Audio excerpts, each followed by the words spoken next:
welcome to this, a folklore video. It is the 1st of August and that being said, it is Yorkshire Day, and what should be a national holiday all across the UK, especially in Yorkshire. We should have the day off, but we don't. It is Yorkshire, where we celebrate everything to do with our wonderful county, our wonderful God's own county, the place where the ultimate in strong tea is brewed, and we have people like Judi Dench and Sean Bean, and Sean Bean sells Yorkshire tea, and So go out there and do it for each other. Do it for yourselves, but most of all, do it for Yorkshire! And we have the wonderful Yorkshire Riviera, consisting of Whitby, which is an inspiration for Dracula, which is why we have a goth weekend there in the end of April and at the end of October. We have Scarborough, which is a great place to visit, and we have all the little sort of hidey holes, such as like Flamborough Head, we have Robin Hood's Bay, and we have Filey, which is where this story takes place. And if you've ever been to Filey, I would recommend it. There wasn't that much to do when I last went, but I went a lot as a child, and one of the main reasons to go to Filey is the beautiful beach and to have a look in all the rock pools along Filey Brigg. Now, Filey Brigg is a long jutting out peninsula of rock with lots and lots of rock pools. And this is the story of how Filey Brigg came to be. Whether you believe it or not, I quite like to believe this one. Now, as I said, Filey Brigg is a long rocky peninsula in East Yorkshire, a place where there has been many myths, legends and stories told about how it was created and how it was a local hangout for dragons and other monsters. And now it's a local hangout for us monsters, us humans, because we're monsters too.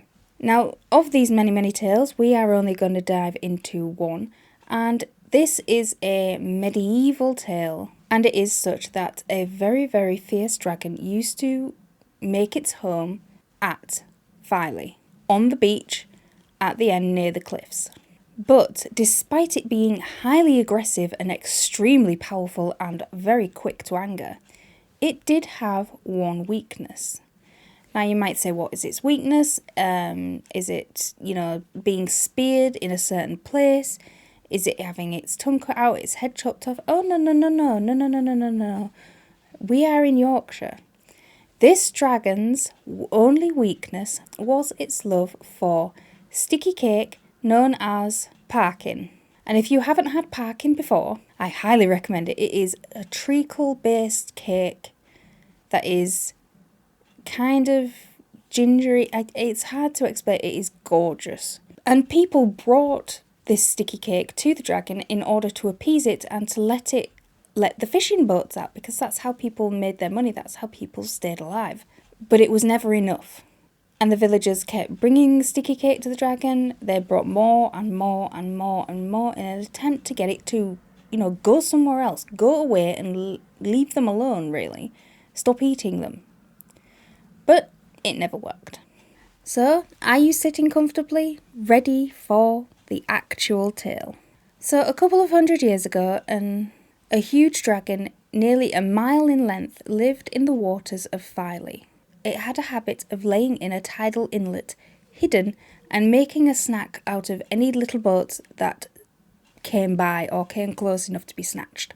Now, a man named Ralph Parkin, see, there's a connection there, known as Billy Biter to his friends, although it is lost as to why, he worked as a tailor in the village of Filey, because at that point it was a village and not a town.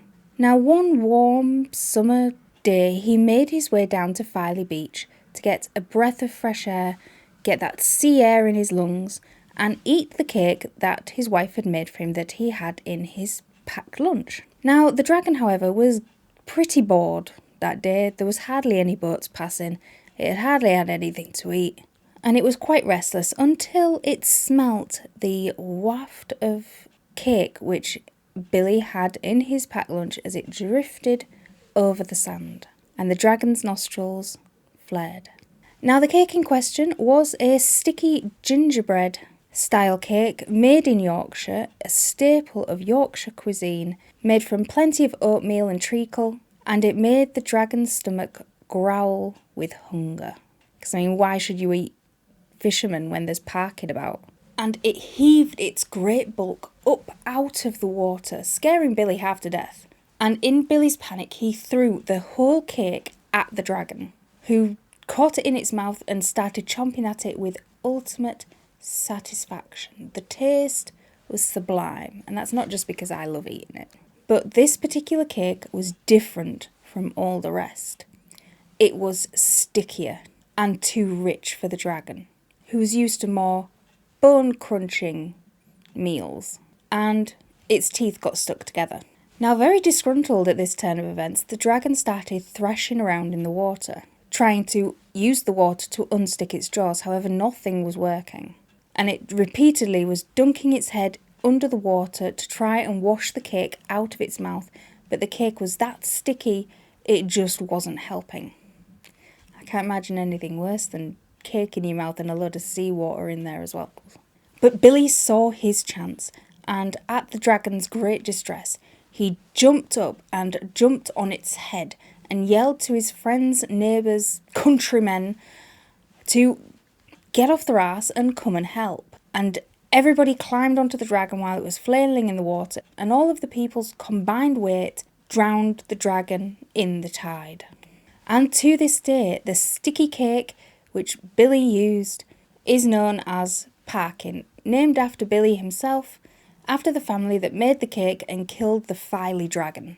Now, the bones of this great dragon still lie where the townspeople drowned it, jutting out to sea, and now, after hundreds of years have passed, the bones are covered by rocks on a thin little peninsula jutting out from Filey straight into the North Sea, now known as Filey Brigg, where families all gather to clamber among the rocks and dip in the rock pools and touch the rocks which used to be living dragon scales. So if you liked this little Yorkshire tale, let me know down below. If you've been to Filey, let me know what you thought of it down below. And happy Yorkshire Day.